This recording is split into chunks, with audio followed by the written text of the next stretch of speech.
So good afternoon, all of you. I, Dr. Vijay Singh Star, today starting your class on two-dimensional arrays. And today we'll understand or learn how to fill the values in a 2D array using the row measure and column measure formations. So first of all, let us understand what is a row measure formation. In any 2D array, let us take an example of a 4x4 array. 4x4 array का मतलब क्या हो गया, जिसमें कि 4 रो होंगी और हर रो के अंदर 4 एलिमेंट्स होंगे, यानी कि 4 कॉलम होंगे। तो देखिए कैसे बनती है एरे। तो रो मेजर में क्या होता है कि अगर आपकी 4x4 की एरे है, दिख रहा है सभी लोगों को, ये आपका फर्स्ट रो, ये थर्ड रो, ठीक है। इसमें ये फर्स्ट कॉलम, ये सेकंड कॉलम, ये थर्ड कॉलम और ये फोर्थ कॉलम, ठीक है। अब हमको वैल्यूज क्या करनी है। रो मेजर में क्या होता है, रो मेजर में आप लोग वैल्यूज को एंटर करते हो रो बाय रो, जो कल अपने देखा था, ठीक है। ये मान लीजिए कि फर्स्ट कॉलम है, ये सेकंड कॉलम है, ये थर्ड कॉलम है, ये फोर्थ कॉलम है। और ये भी हमको पता है कि 2D एरे में हम लोग इंडेक्स कहाँ से स्टार्टिंग करते हैं, 0 से। अच्छा, स्क्रीन आपको दिख रही है साफ सीधी, कहीं मेरी इमेज तो नहीं आ रही आपके सामने? No sir. फाइन। और अरे एक मिनट, थोड़ा सा गड़बड़ हो गया, एक्सक्यूज मी। फाइन। और ये हो गया आपका first row, second row, third row and fourth row. तो ये हमको पता है कि इंडेक्स स्टार्ट होता है 0 से, ठीक है। और जो लास्ट एलिमेंट होगा वो n-1 तक चलेगा ऐसे। These are the columns and these are the rows. चाहो तो लिख भी लो एक बार, these are the rows and these are the columns, ठीक है। फाइन। तो रो मेजर इंप्लीमेंटेशन क्या होता है? रो मेजर इंप्लीमेंटेशन में हम लोग, जैसे मान लीजिए कि हम लोग ये जो 4x4 की एरे है, ये लिख दो 4x4 की एरे, ठीक है। इस 4x4 की एरे में हम लोग क्या करेंगे, सिंपल सा प्रोग्राम बनाएंगे भी, इसमें कि हम लोग 1 2 3 4 5 6 7 8 9 10 11 12 13 14 15 16 यानी कि 16 एलिमेंट असेंडिंग ऑर्डर में हम इसमें फिल करेंगे। अब कैसे फिल करेंगे? अब रो मेजर में क्या होता है, देखिए रो मेजर में फर्स्ट आइटम यहाँ आएगा, सेकंड आइटम इसी रो के अंदर आएगा, थर्ड आइटम इसी रो में आएगा, फोर्थ आइटम इसी रो में आएगा। इसलिए इसको बोलते हैं रो मेजर, कि पहले हम लोग फर्स्ट रो को फिल करते हैं, फिर हम क्या करते हैं सेकंड रो में आ जाएंगे। तो 5 6 7 8 के बाद में 9 10 11 12 13 14 15 16। तो here what you are observing, we are filling the values row wise. First row fill किया, फिर सेकंड रो फिल किया, फिर थर्ड रो फिल किया, फिर फोर्थ रो फिल किया। Any confusion?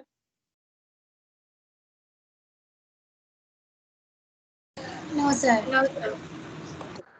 ठीक है, फाइन। तो अब जैसे मान लीजिए अपन लॉजिक पकड़ते हैं, इसमें लॉजिक क्या है।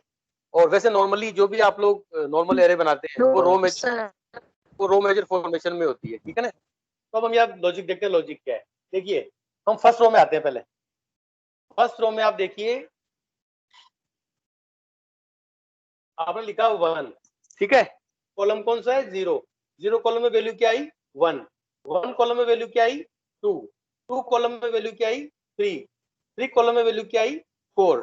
इसका मतलब कंसेप्ट क्या पकड़ में आया हम लोग कि यहाँ पे लॉजिक ये बनता है 1 प्लस कॉलम। समझ में आ रहा कि नहीं आ रहा?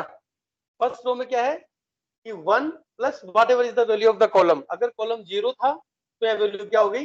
1 प्लस 0 यानी 1। इधर कॉलम 1 है तो वैल्यू क्या हो गई? 1 प्लस 1 यानी 2। इधर कॉलम 2 है तो वैल्यू क्या हो गई? 1 प्लस 2 यानी 3। इधर कॉलम 3 है तो वैल्यू क्या हो गई? 1 प्लस कॉलम यानी 1 प्लस 3 इज इक्वल टू 4। तो यहाँ पे कंसेप्ट क्या पकड़ में आया आपको फर्स्ट रो में कि फर्स्ट रो में जो वैल्यू आती है वो क्या है? कॉलम की वैल्यू प्लस 1। अब देखते हैं सेकंड रो में क्या पकड़ में आ रहा है आप लोग, बताओ क्या पकड़ में आ रहा है यहाँ पे। यहाँ कॉलम की वैल्यू 0 है, कॉलम की वैल्यू 0 है तो वैल्यू यहाँ आइटम की वैल्यू क्या आ रही है? 5। मतलब कि 5 प्लस कॉलम बोल सकते हैं इसको अपने से, 5 प्लस कॉलम वैल्यू। देखिए कॉलम वैल्यू 0 है, उसमें 5 जोड़ा 5 आ गया।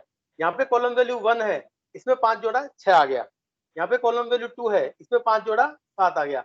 यहाँ कॉलम वैल्यू 3 है, उसमें 5 जोड़ा 8 आ गया। यानी कि यहाँ पे लॉजिक क्या पकड़ में आ रहा है? 5 प्लस कॉलम वैल्यू। समझ में आ रहा है आप लोगों के? अब थर्ड का देखते हैं एक बार। थर्ड में क्या हो रहा है? 9। यहाँ क्या देख रहे हैं अपन लोग? कॉलम वैल्यू 0 है तो 0 में 9 जोड़ते क्या आता है? 9 आ जाता है। ऐसे ही 1 में 9 जोड़ेंगे 10 आ जाएगा, 2 में 9 जोड़ेंगे 11 आ जाएगा, 3 में 9 जोड़ेंगे 12 आ जाएगा। मतलब यहाँ पे कंसेप्ट क्या पकड़ में है हमारे कि whatever is the value of the column, उसमें हम लोग क्या जोड़ते हैं? 9 जोड़ते हैं, तो हमको पर्टिकुलर आइटम मिल जाता है। तो यहाँ पे लॉजिक पकड़ना होता है अपन को भी, what is the logic being developed, ठीक है। अब यहाँ पे आप बताना मुझे, देखो यहाँ पे 13 वैल्यू आई है, तो यहाँ फार्मूला क्या लिखूंगा मैं? 13 वैल्यू का मतलब फार्मूला कौन बताए? 13 plus column 13 plus column value, ठीक है ना। और ये 14 कैसे हो गया? क्योंकि 13 प्लस 1 यानी 14, 13 प्लस 2 यानी 15 और 13 प्लस 3 यानी 16, यानी कि whatever the value of column that will be added into the 13।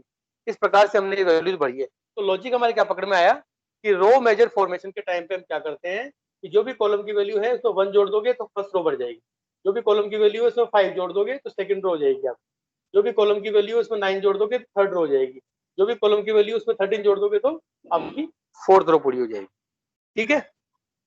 अब हम देखते हैं ये जो 1, 5, 9 और 13 लिखा हुआ है, इसको हम लोग इस रो से कैसे रिलेट कर सकते हैं?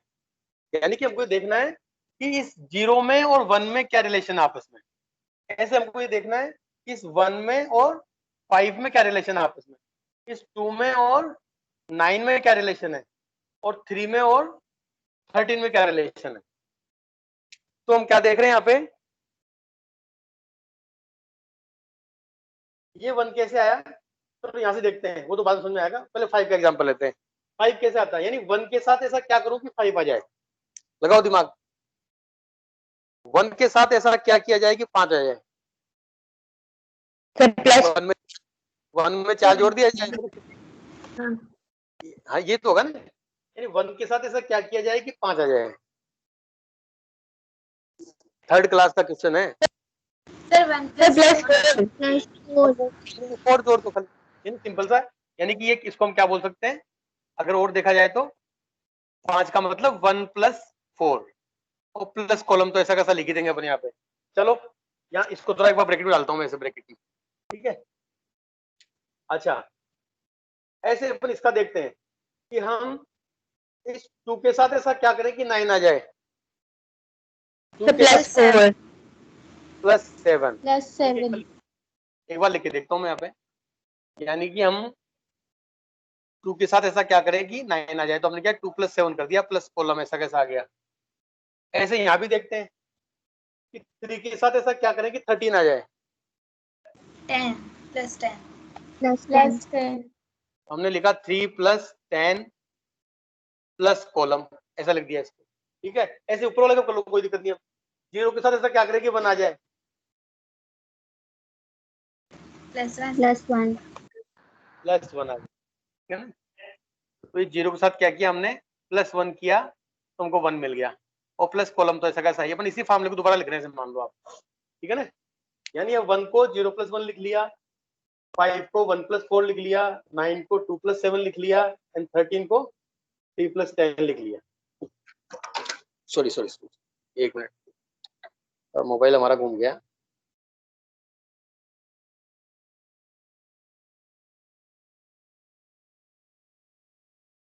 Okay fine.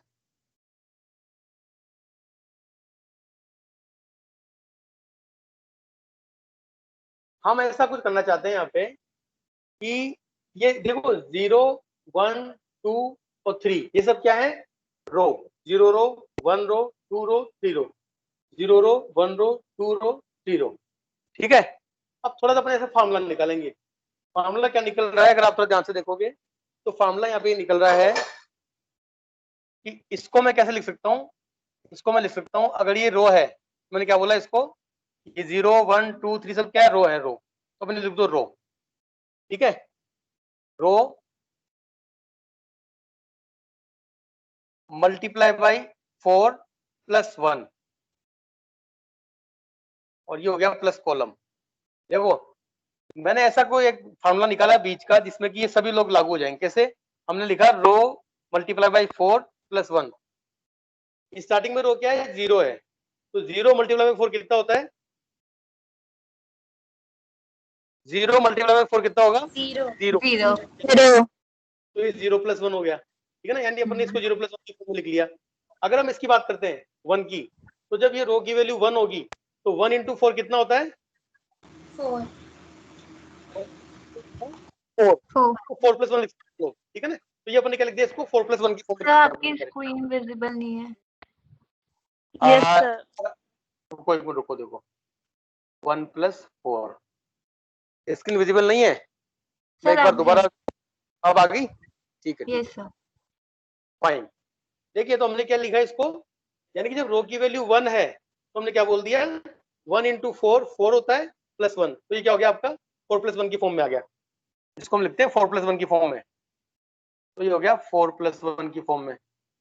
ऐसे ही अच्छा 1 + 4 करो, 4 + 1 करो, वैल्यू तो 5 ही रहेगी, तो कोई दिक्कत तो है नहीं, ठीक है। अब हम तीसरे पे आते हैं, तीसरे पे रो की वैल्यू कितनी है 2, मैंने क्या लिखा है 2 × 4 कितना होता है 8, और 8 + 1 कितना हो जाएगा 8 + 1 9।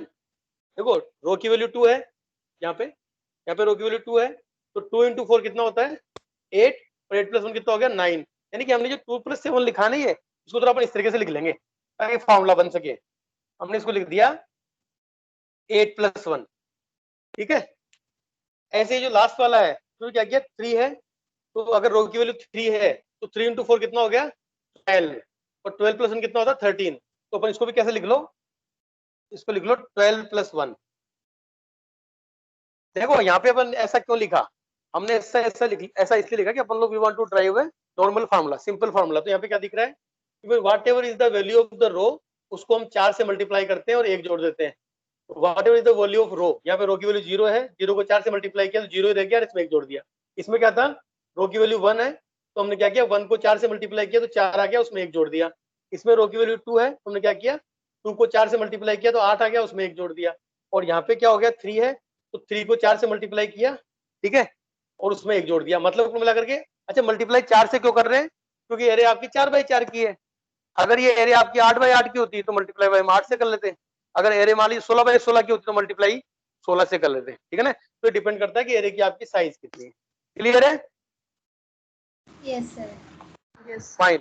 तो फार्मूला क्या मिल गया हमको, फार्मूला हमको ये मिल गया कि अगर हम बात करते हैं कि अगर जब ये अगर इस एरे का नाम ए है तो A row and col is equal to, यानी कि इस पूरी एरे के अंदर किसी भी आइटम की अगर वैल्यू हमको सेट करनी है, फिल करनी है, तो हम किस फॉर्मूले से कर देंगे, इस फॉर्मूले से। तो हम लिख देंगे row multiply by 4 + 1 and plus column की वैल्यू जो भी आ रही है, ठीक है ना।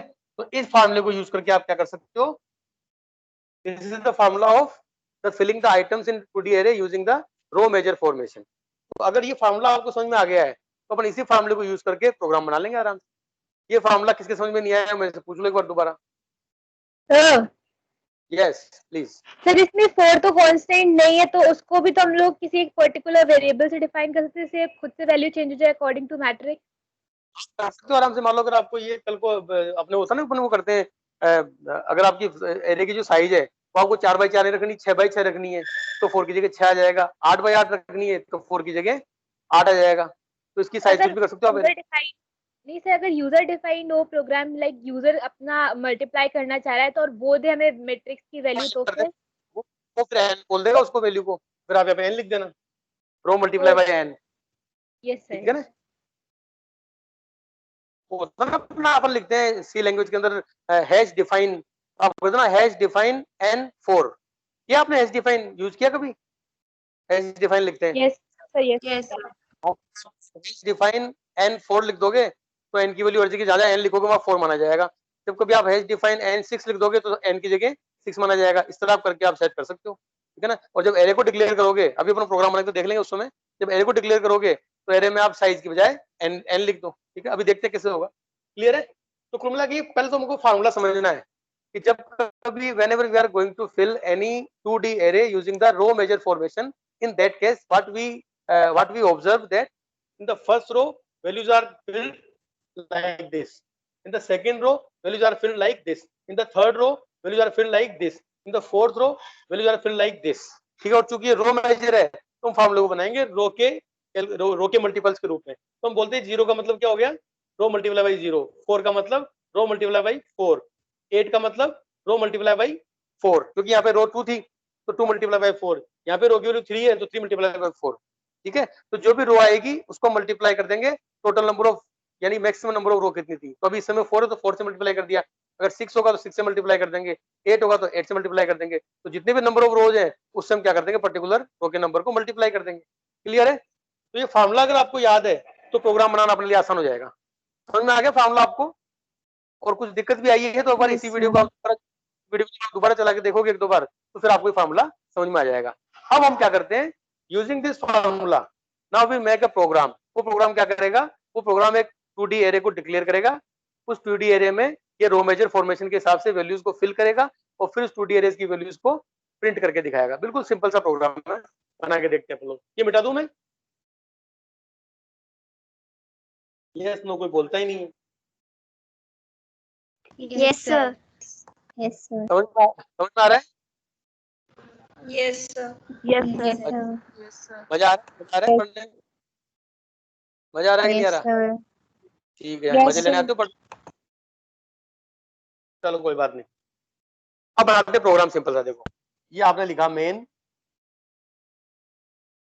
इसमें हमने क्या किया, इंट ए, एक बार तो 4x4 लिख लो। इंट ए 4x4 तक एरे डिक्लेयर कर दिया अपन ने, और दो वेरिएबल ले लो, रो एंड कॉलम नाम के, रो एंड कॉलम नाम के दो वेरिएबल ले लिए अपन ने। ठीक है, और अब हम क्या करेंगे, सबसे पहला काम क्या होगा, एरे को फिल करना है। तो एक मैसेज दे दो यहाँ पे, प्रिंटफ फिलिंग द एरे। ठीक है, अब एरे को फिल कैसे करना अपन को, हमको पता है कि एरे को फिल करना हमको 1 2 3 4 वैल्यूज तो फिक्स है, यानी 1 से लेके 16 तक की वैल्यूज आएंगी, लेकिन वो रो मेजर फॉर्मेशन में आएगी। फर्स्ट रो में 4 वैल्यू, फिर सेकंड रो में 4 वैल्यू, फिर थर्ड रो में 4 वैल्यू, फिर फोर्थ रो में 4 वैल्यू। ठीक है ना? तो रो बाय रो जाने के लिए हमने क्या किया, एक लूप लगा दिया रो के लिए। तो लूप कैसे लगता है, अब लिखोगे 4 रो बोल दिया अपन ने इसको,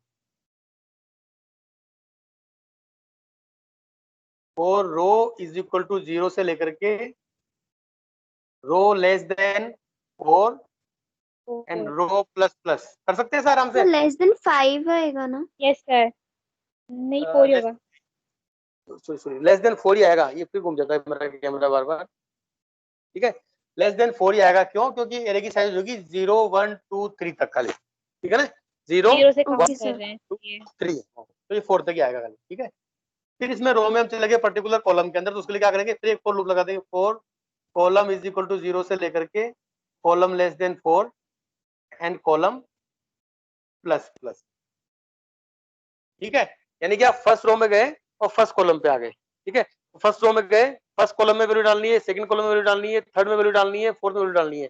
यानी कि रो की वैल्यू 0 के लिए कॉलम की वैल्यू 0 से लेकर 3 तक 4 बार चलेगी, फिर रो की वैल्यू 1 के लिए कॉलम की वैल्यू 0 से लेकर 3 तक 4 बार चलेगी। ऐसे लूप चलता रहेगा। और करना क्या अपन को, सिंपल सा काम करना है कि A row column is equal to, वो फार्मूला क्या था जो पकड़ में आया था आपने अभी, फार्मूला याद है आप लोगों को? Row into 4 plus Row 1 into 4 plus 1 plus column. Plus 1। Row into 4 plus 1 plus column, और ये लगा दिया आपने सेमीकोलन। सिंपल सा, यानी कि किसी भी पर्टिकुलर लोकेशन पे जो वैल्यू आएगी वो वैल्यू क्या आएगी कि जिस भी रो में हम है उस रो को 4 से मल्टीप्लाई किया, उसमें 1 जोड़ दिया, उसके बाद में जो कॉलम की वैल्यू उस कॉलम को जोड़ दिया। तो इस प्रकार से क्या हो जाएगी, वैल्यूज फिट हो जाएंगी। ये आपका लूप हो गया बंद, खाली एक ही लाइन का काम है इसके अंदर, और ये हो गया बाहर का लूप बंद। तो ये काम क्या हो गया, filling the values into the array. यानी बहुत ही सिंपल सा काम है। अगर आपको 2D एरे में वैल्यू फिल करनी है तो दो लूप लगाओ, एक लूप रो के लिए, एक लूप कॉलम के लिए, और फिर उस रो कॉलम पे जाकर के जो भी पर्टिकुलर आइटम होगा उस आइटम में वैल्यू क्या आएगी ये अपने यहाँ फिक्स कर। ठीक है ना, क्योंकि हमको 1 से लेकर के 16 तक की वैल्यूज बननी है। ठीक है, फाइन। अब हम देखते हैं कि भाई ये जो हमने वैल्यूज फिल करी है वो एक्चुअल में फिल हुई कि नहीं हुई, तो उसको प्रिंट करा के देखेंगे। प्रिंट करा के देखने के लिए क्या करोगे आप लोग, अगेन हम लूप लगाएंगे ऐसा ही। ठीक है, तो हम क्या कर देंगे, यहाँ पे ये मिटाना पड़ेगा मुझे, जगह कम है अपने पास में। तो ये मालूम है इसके नीचे लिख रहा हूँ, इसी के नीचे लिख रहा हूँ मैं, या आप मान लीजिएगा। और क्या लिख रहा हूँ इसके नीचे, यहाँ से लिखते हैं अपन लोग। ये मिटा दिया सारा मैंने, printf printing the arrays, printf now printing the array. ठीक है, चाहो तो एक्सलेशन लगा दो, नीचे की लाइन से आ जाएगा। ये कर दिया ना, यानी कि जो आपको नीचे लिखना है वो मैं यहाँ लिख रहा हूँ, ध्यान रखना, कंफ्यूज मत होना इससे बिल्कुल भी। और फिर अगेन वही दो लूप लगेंगे। पहला लूप तो लगाया रो में घुसने के लिए, दूसरा लूप लगाया अपन ने कॉलम में घुसने के लिए, और हम क्या कर देंगे, सिंपल सा यहाँ पे प्रिंट कर देंगे पर्टिकुलर वैल्यू को। तो आप कैसे प्रिंट करोगे, प्रिंट करने के लिए होता है printf %d, sorry printf %d a row and column, ये अपन ने इसको प्रिंट कर दिया, ठीक है ना। तो इसमें क्या होगा, देखो चला के देखते हैं अपन लोग कि माना कि एरे के अंदर ये एरे इस तरीके से बन गई थी आपकी 1 2 3 4 5 6 7 8 9 10 11 12 13 14 15 16। तो ये क्या करेगा, पहले फर्स्ट रो में जाएगा, फर्स्ट रो के फर्स्ट कॉलम में जाएगा और पहला आइटम प्रिंट कर देगा 1, तो प्रिंटिंग हो जाएगी 1। फिर क्या करेगा, ये वापस सेकंड कॉलम में जाएगा और प्रिंट कर देगा 2, फिर थर्ड कॉलम में जाएगा प्रिंट कर देगा 3, फोर्थ कॉलम में जाएगा प्रिंट कर देगा 4, ठीक है। अब क्या करना है अपन को, जब ये कॉलम पूरे खत्म हो गए तो हमको नेक्स्ट लाइन में आना है, ठीक है। तो नेक्स्ट लाइन के लिए आप क्या करोगे, प्रिंट स्लैश n यहाँ पे लगा दो printf/n और फिर इसको लूप को बंद करो आप। यानी कि हमने क्या किया, ये फर्स्ट रो को प्रिंट करेगा, फिर एक लाइन प्रिंट होगी, फिर हम सेकंड रो में जाएंगे, फिर ये सेकंड रो को प्रिंट करेगा, फिर एक लाइन प्रिंट होगी, फिर हम थर्ड रो में जाएंगे, फिर थर्ड रो को प्रिंट करेगा, एक लाइन प्रिंट होगी, फिर हम फोर्थ रो में जाएंगे। ऐसे करके हम धीरे धीरे क्या कर लेंगे, चारों रोज को प्रिंट कर देंगे। तो अभी होगा क्या, देखो 1 2 3 4 5 6 7 8 9 10 11 12 13 14 15 16, ये सब गोच गोच हो जाएगा ऐसे। तो जब प्रिंटिंग होगी तो आप क्या देखोगे कि ये अक्षर एक दूसरे के अंदर घुस रहे हैं। तो यहाँ पे एक चीज ध्यान रखनी है अपन को एरे को प्रिंट करते समय कि जब ये अक्षर एक दूसरे के अंदर घुसते हैं तो इसका सॉल्यूशन क्या है कि थोड़ा इनको अपन दूर दूर लिखें, दूर दूर लिखें। तो आप इसके लिए एक काम कर सकते हो, उसको बोलते हैं फॉर्मेट स्ट्रिंग, अगर आपने सी में पढ़ा हो तो। हम यहाँ क्या कर देंगे, हम यहाँ पे %d की जगह %4d लिख दो आप, %4d। तो ये %4d का मतलब क्या होता है कि अब जो भी नंबर प्रिंट होगा वो 4 डिजिट्स की स्पेस को अक्वायर करेगा। मतलब कि अब देखो प्रिंटिंग ऐसे होगी, अब प्रिंटिंग होगी पहले 1 2 3 चौथे नंबर पे आगे एक प्रिंट होगा, यानी 3 स्पेस छोड़ेगा और चौथे पे आगे प्रिंट होगा। और दूसरी वैल्यू जो प्रिंट होगी वो कैसे होगी, 1 2 3 और फिर 2 प्रिंट होगा। फिर जो तीसरी प्रिंट होगी वो कैसे होगी, 1 2 3 फिर 3 प्रिंट होगा। फिर चौथी प्रिंट कैसे होगी, 1 2 3 और फिर 4 प्रिंट होगा। मतलब कि जो भी डिजिट्स प्रिंट हो रही है, अच्छा ये दिखेंगे नहीं आपको, ये 3 स्पेस है, ठीक है ना, लेकिन अब क्या दूर दूर प्रिंट हो गए। इससे क्या होगा, चीजें आपकी व्यवस्थित रहेगी। जैसे मान लो 5 आएगा तो 1 2 3 फिर 5 यहाँ आया, फिर 1 2 3 6 यहाँ पे आया, 1 2 3 7 यहाँ पे आया, 1 2 3 8 यहाँ पे आया। अब 1 2 3 9 यहाँ पे आएगा, 1 2 3 अब 10 जब आएगा ना तो 10 में क्या 1 2 3 नहीं होगा, 10 में 2 की स्पेस हो गई और तीसरा जो स्पेस था वो 10 के लिए काम आ गया। ऐसे ये 1 2 11 1 2 12, ऐसे ही 1 2 13 1 2 14 1 2 15 1 2 16। अब देखो कितना, अब ये दिखेगा कैसे अपन को, दिखेगा ऐसे कि ये स्पेस नहीं दिखेंगे आपको, ये स्पेस आपको दिखेंगे नहीं। एक मिनट, ये यहाँ पे क्या था, 5 था यहाँ पे, ये स्पेस आपको नहीं दिखेंगे, लेकिन एरे आपको क्या दिखेगी, व्यवस्थित दिखेगी। अब तो जब कभी हम लोग 2D एरे को प्रिंट कर रहे हैं तो प्रिंट करते समय अपन ने कुछ नया काम नहीं किया, वो %d था, %d की जगह अपन ने 4d कर दिया। आप चाहो तो 5d कर दो, 6d कर दो, और दूर दूर करना है तो जितना भी आपको दूर करना है डिजिट्स को, उसने आप यहाँ पे 4d 5d 3d कुछ भी लगा दो यहाँ पे, ठीक है ना। तो उसके हिसाब से क्या हो जाएंगे, वो दूर दूर हो जाएंगे, तो अंदर घुसेंगे नहीं दूसरे के अंदर। क्लियर है, समझ में आ रहा आप लोगों के? yes sir Yes, yes sir. sir yes sir यहाँ पे पूछ सकता है मुझे, it's a very simple programming, कहीं कोई दिक्कत नहीं है।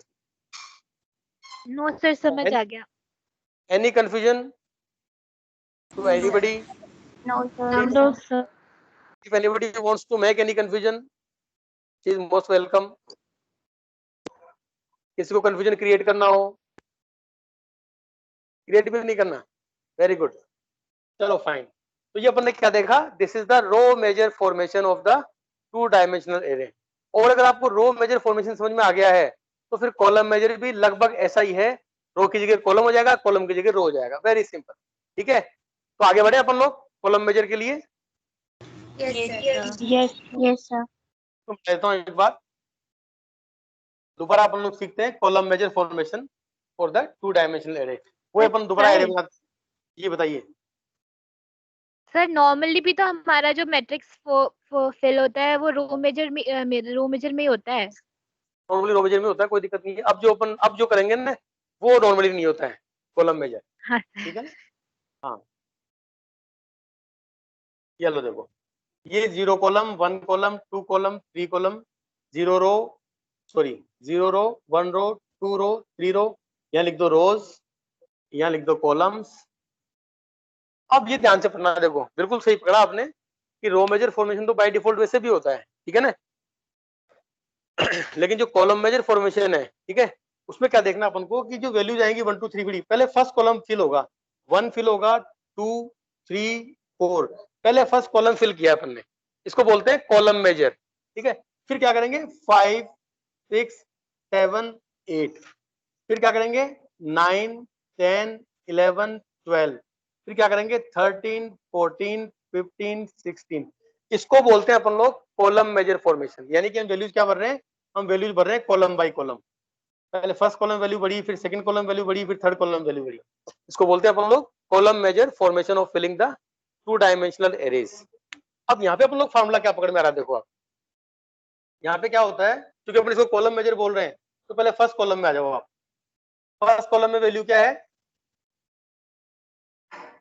रो प्लस 1, जो भी रो थी उसमें 1 जोड़ दिया, देखो 0 रो थी, 0 प्लस 1 1, 1 प्लस 1 2, 2 प्लस 1 3, 3 प्लस 1 4, यानी सिंपल फार्मूला क्या है, अच्छा इसको यहाँ लिखता हूँ, नीचे लिखेंगे अपन, इधर क्या हो रहा है, रो प्लस 1, हम जिस भी रो में है उसमें 1 जोड़ दिया अपन, ठीक है।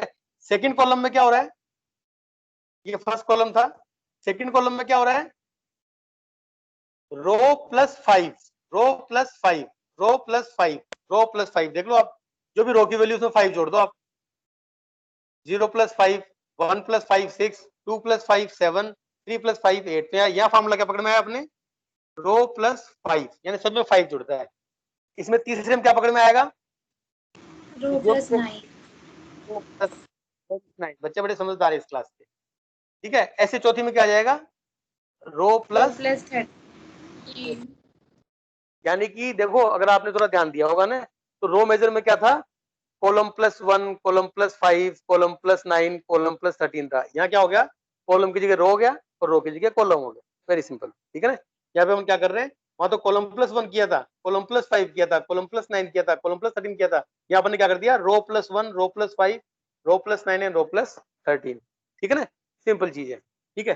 अब अपन फॉर्मूला निकालते हैं दोबारा, वैसे फॉर्मूला इसका भी आपको अभी तक समझ में आ गया कैसे निकलेगा, कि अगर हम column column 0, column 1, column 2, column 3, अगर कॉलम की फॉर्म में अपन बात करते हैं तो फार्मूला कैसे निकलता है कि 0 कॉलम में क्या था, रो प्लस 1, 1 कॉलम में क्या था, रो प्लस 5, 2 कॉलम में क्या था, रो प्लस 9, और 3 कॉलम में क्या था, रो प्लस 13। अब वही बात है, इसको 1 को 5 को 9 को 13 को अपन लोग क्या करेंगे, अब कॉलम की भाषा में लिखेंगे। तो अगर थोड़ा आप कैलकुलेट करके देखना बाद में वही सेम फार्मूला निकल के आएगा। इसको हम कर देंगे, 1 को मैं क्या लिख सकता हूं,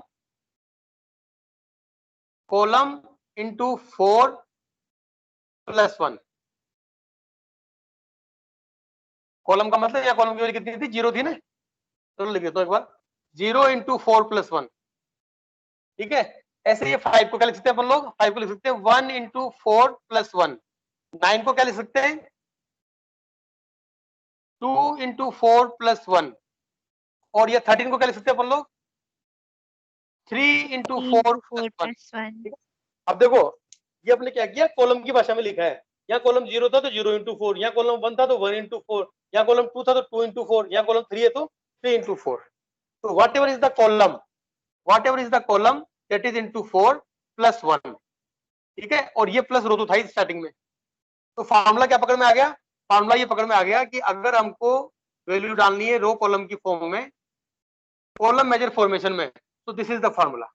तो जो प्रोग्राम आपने बनाया था पहले रो मेजर फॉर्मेशन का, सेम प्रोग्राम होगा, सेम लूप्स होंगे, सब कुछ सेम होगा, लेकिन वाइल फिलिंग द वैल्यूज आपने पहला फॉर लूप लगाया रो इज इक्वल टू 0 से लेकर 4 तक, फिर दूसरा फॉर लूप लगाया कॉलम इज इक्वल टू 0 से लेकर के 4 तक, सारा लिख दिया। वहां आपने क्या लिखा था कि A row column is equal to row major का फॉर्मूला था, अभी आप क्या लिख दोगे, A row column is equal to, ये हो गया कॉलम, सिंपल। तो इतना सा चेंज करना है, और आपका जो पुराना प्रोग्राम था अपना रो मेजर वाला, वही प्रोग्राम क्या बन जाएगा अब कॉलम मेजर का, और वैल्यूज इस तरह से प्रिंट हो जाएंगे। तो प्रोग्राम दोबारा बनाने की आवश्यकता है क्या मुझे, क्या आप लोग बना लोगे, नो सर, बना लेंगे। वो आप ऐसे मान लीजिए कि आपके लिए असाइनमेंट है, ठीक है। आप लोग अभी जब क्लास खत्म हो जाएगी तो उसके बाद में शाम होने के पहले पहले, ठीक है ना, एक बार सूर्य अस्त हो गया ना तो फिर कुछ नहीं हो सकता, ध्यान रखना। तो शाम होने के पहले पहले क्या करना, आपको ये प्रोग्राम बना के देखना कंप्यूटर के ऊपर, और बहुत ही आसान प्रोग्राम है, कहीं कुछ टफ नहीं इसके अंदर, बस प्रैक्टिस करनी पड़ेगी। तो बिना प्रैक्टिस के फिर चीजें क्या होती है कि लगती तो आसान है, लेकिन जब तक हम खुद प्रैक्टिस नहीं करते हैं तब तक फिर वो चीजें हमको आगे जाके इंप्लीमेंट करने में समस्याएं आती है। तो अगर साथ लिखना चाहो तो ये कॉलम मेजर का फॉर्मूला है, और रो मेजर का फॉर्मूला क्या था, रो की जगह कॉलम प्लस कॉलम की जगह रो, बाकी 4 की जगह 4 और 1 की जगह 1, सिंपल। ये रो मेजर का फॉर्मूला था, अगर आपको ध्यान हो तो। This is called row major formula and this is called column major formula. Clear है? Yes sir. Yes, sir. Yes sir. Yes sir. और एक बात और बताऊं मैं आपको, जैसे मान लीजिए आपने जैसे कि किसी ने कहा था कि साहब कि वो बाय डिफॉल्ट भी तो रो मेजर ही होता है ना, बिल्कुल ठीक है। तो आज तक जो भी आपने 2D एरेज बनाई है वो बाय डिफॉल्ट क्या होती है, रो मेजर की फॉर्म में होती है, ठीक है। बट अगर आप चाहो ना तो वाइल प्रिंटिंग, जैसे कई बार क्या होता है, ये क्वेश्चन भी आता है एग्जाम के अंदर कि जब आप एरे को प्रिंट कर रहे हो उस समय उसको रो मेजर की फॉर्म में अलग से प्रिंट करो और कॉलम मेजर की फॉर्म में अलग से प्रिंट करो, तो कैसे करते हैं। तो प्रिंटिंग का सिंपल प्रोग्राम क्या था अपना, एक फॉर लूप लगता है आई के लिए, एक फॉर लूप लगता है जे के लिए, फिर आप क्या प्रिंट करते हो, printf%d a i j, ऐसे प्रिंट करते हो ना। जब आप printf%d a i j लिखते हो ऐसे, ये देखो ये प्रोग्राम बना के बड़ा मजा आएगा आपको। आप लिखते हो printf%d a i j, तो ये किस फॉर्म में प्रिंट होगा, रो मेजर की फॉर्म में। अगर आपको कॉलम मेजर की फॉर्म में प्रिंट करना है किसी भी 2D एरे को, तो आपको सिंपली ऐसा करना है printf%d a j i, same programme है, खाली आई जे की जगह क्या कर दो आप जे आई। तो आप देखना जो भी आपने 2D एरे बनाई है ना, उस 2D एरे को अगर आप रो मेजर की फॉर्म में प्रिंट करोगे तो आप कर दो ए आई जे, और जब जे आई कर दोगे तो क्या हो जाएगा, जो प्रिंट होगा ना, ट्रांसपोज कैसे हो जाता है? क्या See चीज? पूरा ट्रांसपोज। आप देखो लूप चला के देखना, पता लग जाएगा अपने आप, क्योंकि यहाँ पे अपने क्या सर किया, पहले यही आइडिया लगाया था कि अगर ऐसे करेंगे तो भी हो जाएगा। हाँ ऐसे हो जाएगा, ठीक है ना। दोनों तरीके हैं, ठीक है। वो तो खाली अपन ने एक समझने के हिसाब से उनको आइडिया थोड़ा तरीके से हो जाए और वैल्यूज कैसे प्रिंट करते हैं समझ में आ जाए, ठीक है ना। तो इसलिए अपन ने एग्जांपल लिया है, अदरवाइज शॉर्टकट तो यही था, ठीक है। तो आप ये प्रोग्राम भी बना के देखिएगा, ठीक है, कि हम लोग रो मेजर की फॉर्म से कैसे प्रोग्राम बनाते हैं, 1 2 3 को प्रिंट करते हैं, कॉलम मेजर से कैसे प्रिंट करते हैं। मतलब ये तो फार्मूला क्या था कि आपकी फिलिंग एंड प्रिंटिंग दोनों ही रो मेजर या कॉलम मेजर के हिसाब से थी।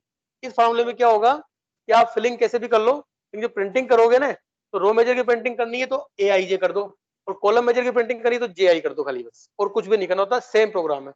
पर जब तक आप प्रोग्राम बना के नहीं देखोगे, चला के नहीं देखोगे, तब तक मजा नहीं आएगा। और अपन यहाँ क्यों आते हैं, मजे लेने के लिए, ठीक है। कितने लोगों को आ रहा मजा, सर आ रहा है। सब बोलो जिस करके, जिसको मजा आ रहा बोलो। आ रहा है। सर मतलब अगर हम लोग फिल करने की कोशिश करेंगे तो फिल ऐसे नहीं होगा, फिल फॉर्मूला से ही होगा ना? फिल तो फॉर्मूला से होगा, तो दिक्कत खाली प्रिंटफ की बात है लिखने के लिए बस खाली, ठीक है ना। Okay sir. फिल में भी कोशिश करना एक बार, होता फिल में भी हो जाए ऐसे काम, आप करके देखना एक बार। तो जब आप फिर करते हो स्कैनफ, जब आप स्कैनफ करोगे ना, स्कैनफ आई जे, तो आप स्कैनफ को जी आई कर देना एक बार, देखिए क्या होता है, पता लग जाएगा, ठीक है। तो यही तो ओके सर। ट्रांसपोज मैट्रिक्स भी था। बस बस ट्रांसपोज मैट्रिक्स हो जाएगा, यानी कॉलम मेजर का मतलब ट्रांसपोज मैट्रिक्स, सिंपल सी बात ही है, मैथमेटिक्स की भाषा में बात करो, यस ठीक है। रो मेजर का मतलब नॉर्मल मैट्रिक्स, कॉलम मेजर का मतलब ट्रांसपोज मैट्रिक्स। तो ट्रांसपोज में क्या होता है, कॉलम्स रो बन जाते हैं, रोज कॉलम बन जाते हैं। और ये जो है ना आपके रो मेजर कॉलम मेजर, ये कई बार क्या आगे जाकर के एडवांस उसमें काम आते हैं कुछ एप्लीकेशन के अंदर, ठीक है। तो हमको भी इस समय अल्फाल एज ए बीसी स्टूडेंट ये सब पता होना चाहिए कैसे काम मिले, अदरवाइज आगे जाकर के मैट्रिक्स में, मैथमेटिक्स में कई जगह काम आते हैं फॉर्मूले। So this was the introduction to the filling of items in any two-dimensional array using row measure formation and column measure formation. And I believe that you all have understood the concept, and you all will go and make the programs also and run the programs. And when your program is successfully run, you will write down the program into your register. तो अगर मैं समझता हूँ कि अब तक शायद आपके 7 या 8 प्रोग्राम आपके रजिस्टर में बन चुके होंगे, अगर आप ईमानदारी से बनाओगे तो इनको मिला करके, ठीक है। तो आप लोग ये देखिए, अपन लोग, आप कॉलेज नहीं आ रहे हैं कोई दिक्कत नहीं, लेकिन आप घर बैठे भी सिंसियरली काम करोगे तो आपकी पढ़ाई अच्छी चलती रहेगी। और जो असाइनमेंट्स आपको दिए जा रहे हैं वो असाइनमेंट में आपको अलग से नहीं दूंगा कि अलग से आपको बाकायदा असाइनमेंट दिए जा रहे हैं। आपको ये जब जिस समय क्लास हो रही है उस समय जो आपको कहा गया घर पे करने के लिए वो आप ईमानदारी से कर लो, ठीक है। This is the assignment. Clear है? Yes sir. Yes, sir. Yes, sir. Now Yes. we have left, now we have 5 minutes left। तो भी आप में से कोई भी 3 या 4 लोग क्वेश्चन पूछ सकते हैं, ये जो पढ़ाया गया इसमें से। तो क्वेश्चन पूछिए आप लोग, जिसको भी क्वेश्चन पूछना है पहले अपना नाम बताएगा और वीडियो ऑन करेगा फिर बताएगा क्वेश्चन।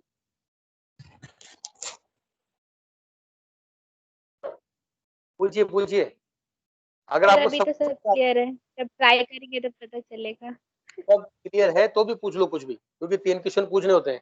ये नियम है अपनी क्लास का, आपको पता लग गया होगा अब तक। नहीं तो मैं सवाल पूछ लूंगा, ध्यान रखना अगर आप नहीं पूछोगे तो। सर आप पूछ लो, ये भी हमें पता चल जाए हमें क्या नहीं पता है। ठीक है ठीक है। वैसे क्या है, टॉपिक्स थोड़े आसान से लग रहे हैं इसलिए आपको क्वेश्चन की इतनी आवश्यकता पड़ नहीं रही। अभी जब आगे जाके कुछ अच्छे टॉपिक्स आएंगे ना तो अपन देखते हैं। चलो फाइन, अगर आपको समझ में आ गया तो बहुत अच्छी बात है। रो मेजर फॉर्मेशन में क्या होता है ये कौन बताएगा? Who will tell what happens in the row measure formation of a 2D array? Anybody of you wants to give answer? Sir elements row के अकॉर्डिंग फिल होते हैं, कोई भी पहले आंसर एक रो में होंगे फिर नाम दूसरे में बोलना होंगे है। सर यशस्वी। यशस्वी बोल रही है, बताइए यशस्वी। हाँ सर, रो मेजर में जब भी फिलिंग होती है उसमें ये फॉर्मेशन होती है, तो पहले रो वाइज पहले फर्स्ट रो में एलिमेंट फिल होंगे, फिर सेकंड रो में, फिर थर्ड रो में। इस तरह से एलिमेंट फिट होंगे। Very nice. चलिए अब कोई दूसरा बताएगा यशस्वी के अलावा कि what do you mean by column major formation of any 2D array? कौन बताएगा? Sir, Rishika. यशिका क्या नाम है? Sir, हाँ अपना नाम बताओ फिर बताओ आंसर क्या है। What do you mean by column major? Rishika. हाँ बताइए यशिका।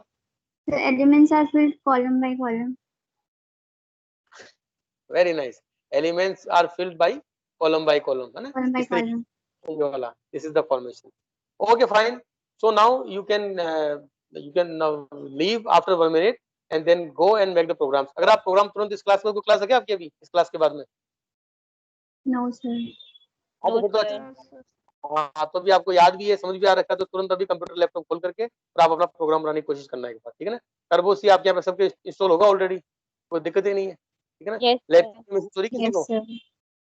हाँ कंप्यूटर साइंस के बच्चों को ये फायदा है कि लैब की कमी महसूस ही नहीं होगी, तो जो कुछ भी होता है लैपटॉप पे डेस्कटॉप पे घर पे भी हो जाता है, जरूरी नहीं आप कॉलेज में आके करें, ठीक है। तो प्रोग्राम आप कर लीजिएगा और अब तक के जो भी प्रोग्राम आपको कराए गए हैं उन सबको रजिस्टर में उतार करके बाकायदा मुझे दिखा भी देना एक बार। आज कुछ है दिखाने के लिए आपके पास, किसी ने बनाया हो तो? If anybody wants to show me.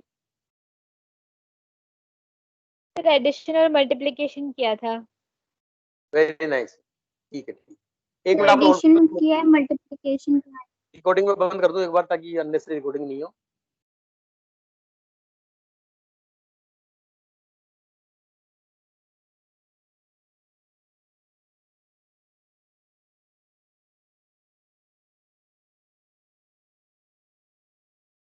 Recording बंद कैसे नहीं हुई?